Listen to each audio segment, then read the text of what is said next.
সুপ্রভাত। Family care ছাদ বাগানে সমস্ত ভাই ও বোনদের সুস্বাগতম। আজকের বিষয় বস্তায় আদা চাষের সঙ্গে সঙ্গে আরও কিছু। ফ্যামিলি কেয়ার ছাদ বাগানে আমি সবসময় ট্রাই নিয়ে থাকি মাল্টিপারপাস সবজি। আজকে ফ্যামিলি কেয়ার ছাদ বাগানে আদা চাষের সঙ্গে সঙ্গে আরও কিছু লতা সবজি গাছ একই বস্তায় ট্রাই নিলাম, দেখলাম খুব ভালো রকম হয়েছে। ছাদ বাগানে আদা গাছে প্রায় 30 থেকে 40 কেজি মাটি এক একটা বস্তায় আছে। তাহলে মাটির উপরের অংশে আদা আছে আর নিচে অংশে দেয়া আছে বস্তার গা দিয়ে চিচিঙে গাছ। চিচিঙে গাছের বীজ বেরিয়ে অলরেডি মাচা ধরার জন্য উপরে উঠছে। মাথায় আছে মাচার নিচে আদা চাষ করা হয়েছে, বস্তায় আদা চাষ। আদা গাছের জার্মিনেশান খুব ভালো হয়েছে। আদা গাছের পরবর্তী পরিচর্যা সম্বন্ধে আমি অবশ্যই ভিডিও নিয়ে আসবো। আজকের যেটা বিষয় সেটা হলো আদা গাছের সঙ্গে সঙ্গে আরও কিছু গাছ। বস্তার প্রত্যেকটা বস্তায় ঠিক নিচে থেকে 6 ইঞ্চি উপরে ছিদ্র করে চিচিঙে গাছ দেওয়া হয়েছে এবং চিচিঙে গাছের চেহারা অসাধারণ হয়েছে। প্রত্যেকটি চিচিঙে গাছ মাচা ধরে নিয়েছে এবং বস্তায় আদা গাছ সেগুলো খুব ভালো রকমের হয়েছে। প্রত্যেকটা আদা গাছের জার্মিনেশান ভালো হয়েছে। প্রত্যেকটি আদার জার্মিনেশান হয়ে গেছে।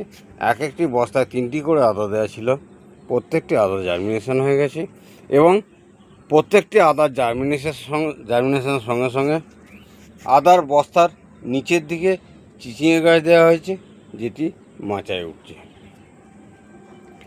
প্রত্যেকটি চিচিঙে গাছের গ্রোথ অসাধারণ হয়েছে এবং উপরে যে বিশাল মাচা আছে সেই মাচায় চিচিঙে গাছগুলো ধরে উঠে যাবে এবং প্রচুর পরিমাণে চিচিঙের ফল পাওয়া যাবে। মাচার নিচে আদা এবং মাচার উপরে চিচিঙে। প্রত্যেকটি আদা গাছের বস্তায় আদা গাছের জার্মিনেশান অসাধারণ হয়েছে। প্রত্যেকটি গাছ বেরিয়েছে এবং খুব ভালো ভাবমূর্তি নিচ্ছে। এরপর আমরা চাপান সারের ভিডিও নিয়ে আসব। গাছগুলো প্রত্যেকটা ঠিক এই সাইজের হয়ে গেলেই চাপান সারের ব্যবস্থা করব এবং চাপান সার দিয়ে মাটিকে হালকা করে দিলে প্রচুর পরিমাণে আদার ফলন পাবো। আমি প্রথম ট্রাই নিয়েছিলাম চিচিঙে গাছটা আদা গাছের বস্তার উপরে 2টি বস্তায় চিচিঙে গাছ দিয়েছিলাম এবং যে চিচিঙে গাছগুলো মাচায় উঠে অসাধারণ গতিশীলতা নিয়েছে। চিচিঙের ফল আসা প্রায় শুরু হয়ে যাবে। আমি দেখলাম কি, যদি আদা গাছের বস্তার উপরে আমরা চিচিঙে গাছগুলো দিই তাহলে আদা গাছের খাদ্য ব্যাহত হতে পারে। তাই আমি এখন আদা গাছের বস্তাগুলোকে উপরে আদা গাছের জন্য ফ্রিডম দিয়ে আদা গাছের বস্তার ঠিক নিচের অংশে, একদম নিচের অংশে চিচিঙে গাছগুলো বসিয়েছি। বস্তার নিচে থেকে 4-5 ইঞ্চি 6 ইঞ্চি উপরে সিদ্ধ করে বীজ দিয়েছিলাম। গাছগুলো অসাধারণভাবে বেড়ে উঠছে এবং মাচার উপর উঠবে। আজকে আদা সম্বন্ধে বিস্তারিত আলোচনায় যাব না, আমি চিচিঙের সম্বন্ধে বিস্তারিত আলোচনায় আসছি। কারণ একটি বস্তায় প্রচুর পরিশ্রম, প্রচুর খরচ হয়েছে, যার জন্যে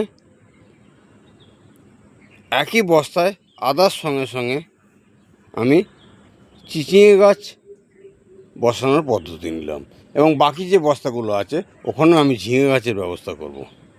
তাহলে একই বস্তায় আমরা আদাও চাষ করতে পারি, আরও অন্য কিছু চাষ করতে পারি।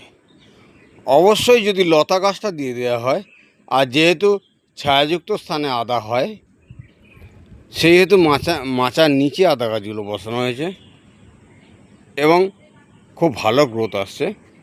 ঠিক সেই মাচার নিচে যেহেতু বসানো আছে তাই আমি চিচিঙে গাছ লতাযুক্ত গাছ দিলাম, যেগুলো মাচা ধরে নেবে।